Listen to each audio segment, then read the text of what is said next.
জুবিনৰ অন্তিম বিদায় আমি যেনেকৈ ভাৰত চৰকাৰৰ পৰা কিৰণ ৰিজিজু আহিব খুজিছে, অলপ আগতে মোক মেঘালয়ৰ পৰা ফোন কৰিছে যে মেঘালয়ৰ উপ মুখ্যমন্ত্ৰী আহিব খুজিছে, অৰুণাচলৰ পৰাও প্ৰতিনিধি দল এটা আহিব খুজিছে। আমি যাতে বহু দিনলৈ মনত ৰাখিব পৰা ধৰণে আমি জুবিনক বিদায় দিম আৰু সেইকাৰণে মই ৰাইজৰ সহযোগিতা কামনা কৰিছোঁ যে একাংশ লোকে যিকোনো প্ৰকাৰে গণ্ডগোল কৰিব খোজে, আমি ভিডিঅ' ৰেকৰ্ডিং কৰিম কালি গোটেই অনুষ্ঠান, কাৰণ জুবিনক আমি সন্মানেৰে সৈতে বিদায় দিব খুজিছোঁ।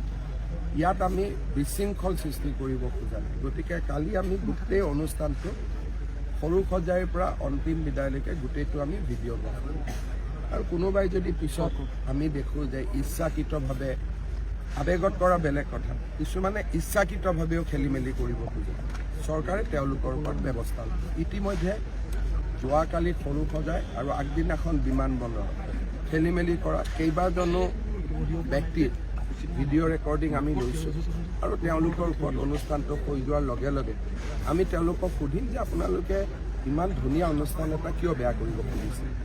গতিকে চৰকাৰে সকলো ফালৰ পৰা আমি জুবিনক সন্মান দিম আৰু জুবিনৰ অনুষ্ঠানটো যাতে আমি কোনেও ক'তো খেলি মেলি নকৰোঁ।